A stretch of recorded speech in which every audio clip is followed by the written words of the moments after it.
So I just got back from watching Alita Battle Angel. And it was very visually pleasing. The action was great, which is expected from director Robert blah blah blah blah blah. I'm sorry for butchering your name, Mr. Rodriguez. Anyway, the action is expected from director Robert Rodriguez, and the action was done really well. It was very visually pleasing to watch.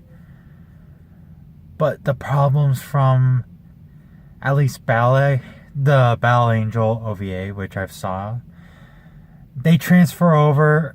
Some of the problems get fixed. Like, one of my complaints was I didn't see enough of the world. They just kind of told me about it. Well, there's still a lot of exposition dumping. They do show more. And I'm really glad that they did that. They do show more. But the pacing felt off a little bit. Like, it felt like fast at slope. Okay, the pacing felt fast at some times where it's supposed to be slow and slower and supposed to have, kind of pick up a little. It's a little weird. The pacing's kind of off. The editing, there's some editing choices that's just questionable.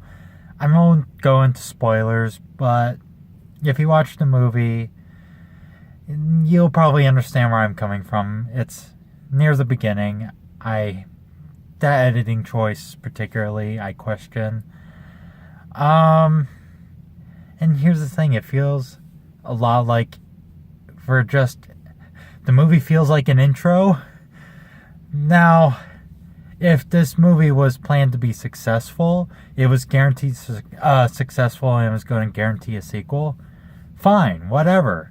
Give it that Star Wars vibe. But judging from, in my theater, like the theater I went to, there was a few people, but nowhere near a full theater. So unfortunately, I don't think it's going to do well in the box office.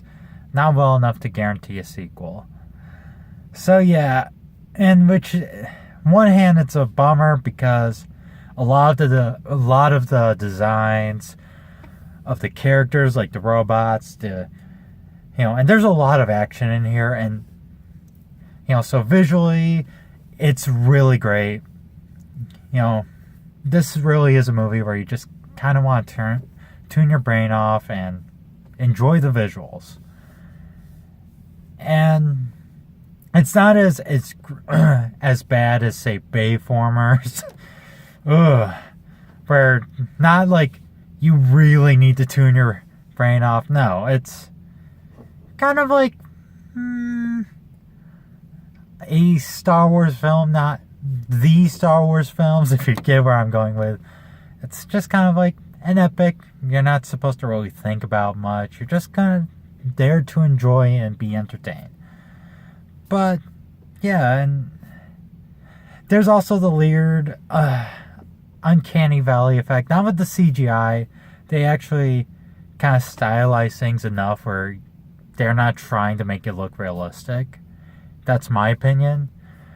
I mean, hopefully they weren't trying to go for a realistic, which I don't think they were.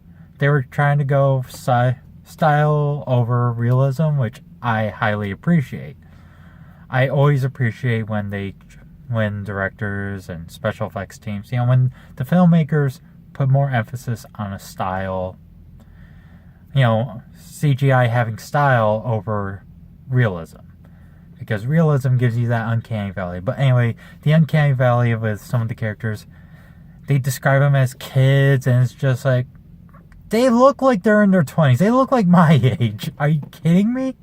Like, I know in the adaptation, they're, or at least in the OVA, they're really depicted as being, like Alita, for example, being, 14, 15 years old, at the very most.